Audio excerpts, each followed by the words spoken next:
Hi there! Ayan, pinakuluan ko ang noodles. At pagkatapos kumulo, tinapon ko ang tubig nito para mawala yung chemical na nandun sa noodles. And binanlawan ko ito ng tubig galing sa gripo. After that, isinalin ko siya sa bowl. And then, naglagay ako ng itlog, 3 piraso. At nilagay ko yung seasoning. Pero, controlled lang siya. Hindi ko siya inubos para hindi siya maalat. At hindi siya harmful sa mga bata. Ayan, pag nagbubbles na siya, pwede nang ihalo sa noodles. At pag nahalo na siya ng mabuti, ayan, halo-halo ng mabuti, maglagay ka naman ng pan sa stove at lagyan ng cooking oil.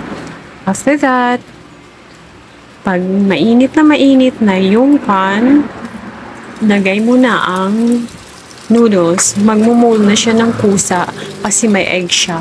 Ayan. Try nyo. Ito po ang aking recipe for today.